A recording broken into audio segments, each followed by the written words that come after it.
एक सिपाही बहुत बलवान था, बहुत बहादुर था और बहुत लड़ने वाला था। उसका घोड़ा भी वैसा ही बलवान और बहादुर और लड़ने का हौसला रखने वाला था। एक दिन सिपाही अपने लड़ने वाले घोड़े पर बैठकर किसी पहाड़ी रास्ते से जा रहा था। अचानक घोड़े का पैर पत्थर से टकराया और उसकी नाल निकल गई।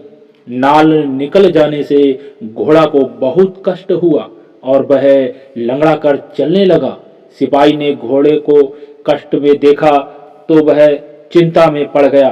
बस वह उसी सोच में डूबा रहा, नाल बंधवा देगा। इस प्रकार आजकल के चक्कर में कई दिन बीत गए, घोड़े का कष्ट दूर न हुआ। अचानक देश पर शत्रुओं ने आक्रमण कर दिया।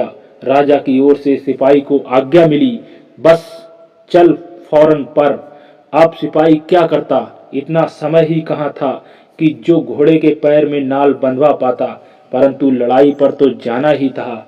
इसलिए वह उसी लंगड़ाते हुए घोड़े पर बैठा और दूसरे सिपाहियों के साथ चल पड़ा। दुर्भाग्यवश घोड़े के दूसरे पैर से भी नाल निकल गई। पहले वह 3 पैर से कुछ चल भी लेता था, परंतु अब तो पैर 2 पैर से नाल निकल चुकी थी। किस तरह आगे बढ़ता? देखते देखते शत्रु सामने आ पहुंचे। वे संख्या में इतने अधिक थे कि उसके सामने सिपाही के साथ ठहर भी ना सके। वे फौरन अपने अपने घोड़े दौड़ाकर लड़ाई के मैदान से भाग निकले। परंतु वह सिपाही कैसे भागता? उसका लंगड़ा घोड़ा जहां का तहां खड़ा रह गया।